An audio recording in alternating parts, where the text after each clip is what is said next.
Lilia is a Ukrainian soldier, and together with other soldiers, she has fought many wars for the country. 2 months ago in the current war, Lilia and 24 other soldiers were captured and imprisoned by Russian separatists. Months later, the separatists set them free and handed them their passports so they go back to their country. Lilia proceeds to do a few checkups before getting on board.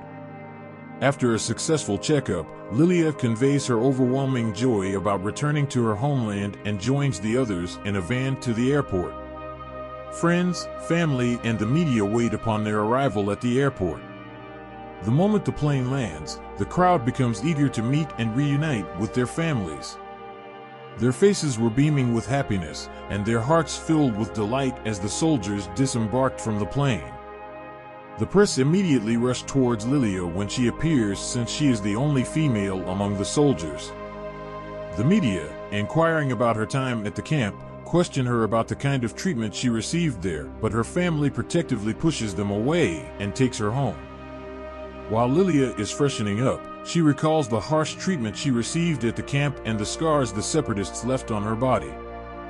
Lilia's husband, Toka, tries to get close to Lilia when she walks in, but she pushes him away and tells him she needs some time alone. When he presses Lilia to tell him what's happening to her, she shows him the scar on her chest. Toka became consumed by hatred and wished he had the power to kill all the separatists one by one. Lilia approaches him and urges him to be happy she's here with them instead, because there were others who got killed and here she is alive. While they are speaking, Lilia's mom returns from the shop with foodstuffs, snacks, and some clothes. Toka then takes Lilia's mom home after some time to make sure that Lilia can have some time for herself. As Lilia lies down to sleep, scenes from the camp come to her, yet she somehow manages to find some rest.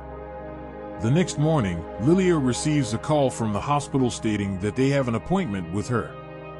After an assessment, she proceeds to do a full body examination to make sure that everything is all right with her.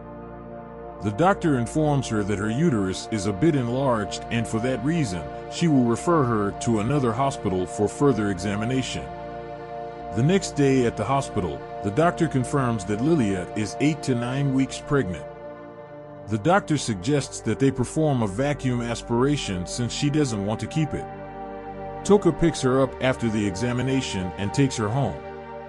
On their way home, Lilia inquires more about Toka's work, and he explains that he is part of the National Patrol, where their job is to train and keep peace on the streets. When they get home, Lilia's examination results get mailed to them since she forgot to take it. Toka opens it and finds out that his wife is pregnant. Enraged with anger, he starts hurling objects, causing chaos in the room.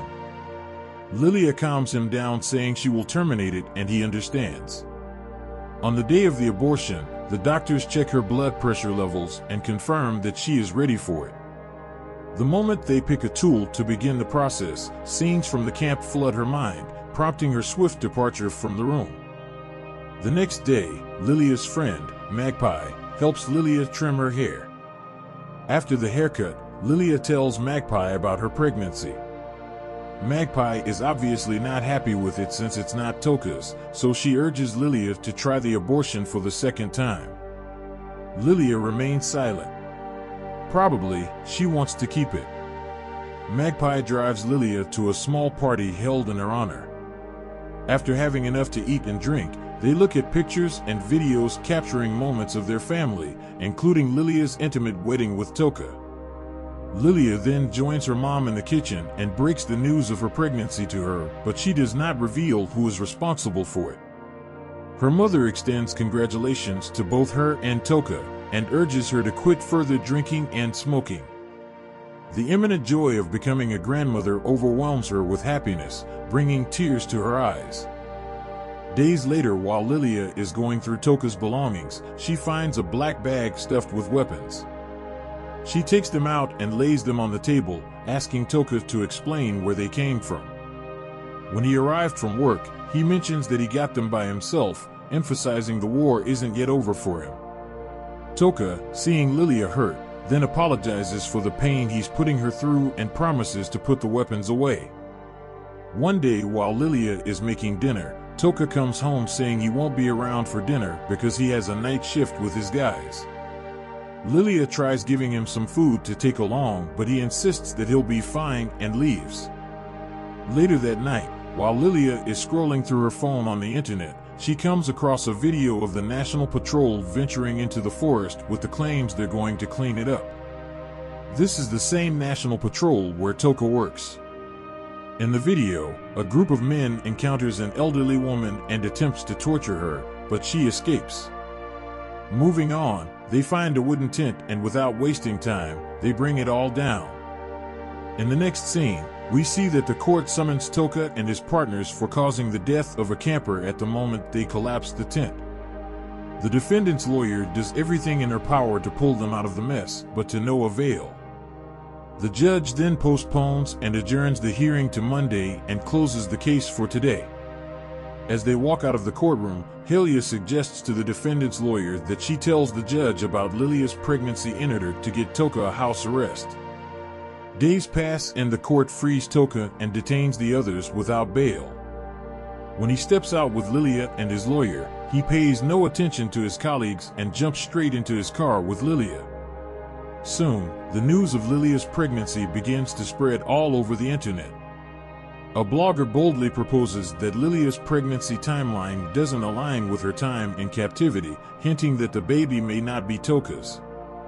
He again says that Toka isn't as brave as he portrays and he's only hiding behind his wife's pregnancy to avoid punishment. Toka abruptly stops the video when Lilia enters the room.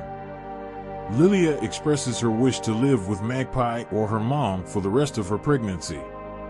She explains that she is stressed from all she's going through, but Toka disagrees with her, saying she's only doing that to find a way to leave him. Lilia cuts the conversation short and takes the dog out for a walk. Just when she gets to the stairs, she hears a gunshot from her room and rushes back. As soon as she opens the door, a substantial amount of smoke starts billowing out from the room. The neighbors try to come close to see what happened, but Lilia yells at them to go away. In the next scene, we see that Toka's funeral is ongoing. A fellow soldier gives a tribute about how brave, principled, and strong-willed Toka was. Lilia then pays her last respect to Toka and joins her colleagues. When everyone leaves, she remembers all the good times and cries her pain out until Magpie and her mom come to console her. When Lilia excuses herself to have some alone time, her mom finds blood settling on the chair where she sat. There and then, they rush her to the hospital to cut her open. While it's ongoing, memories from the camp and the brutal treatment she received keep hitting her mind until everything is done. The next day when she wakes up from sleep, a nurse comes to check up on her and affirms her that everything is fine with her and the baby.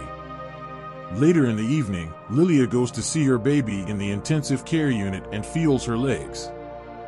Weeks later, on the day of Lilia's release from the hospital, Magpie pays them a visit with some items and news about her dog who went missing. The nurse shows up to check the baby's weight. When her mom and the nurse leave with the baby, Magpie breaks the news to her that Liza, her therapist, has secured a passport, and that means that she can care for Lilia's baby while she continues to serve the nation. Magpie urges her to let her mom and Toka's parents know about her plan of making Liza take care of the baby to avoid any misunderstanding in the future. She agrees to it. After they get discharged from the hospital, Magpie and Lilia drive to Lilia's house to give the baby to her. Lilia waits outside to smoke while Magpie goes inside alone to hand the baby over. Days pass and Lilia goes to meet her mom at the station. Her mom gives her a shirt for the baby on her next visit. Before leaving to join the bus, she tells Lilia to join her soon because she's mostly lonely and also misses her. The two then hug and the bus sets off. Lilia then visits her baby. Liza and her husband named the baby Marion since Lilia was unsure what to name her. Lilia thanks her for the therapy and hands the shirt over to them and leaves. At the end of the movie, Lilia takes a full assessment of her body and returns to work, all smiles, showing the love she has for serving her nation.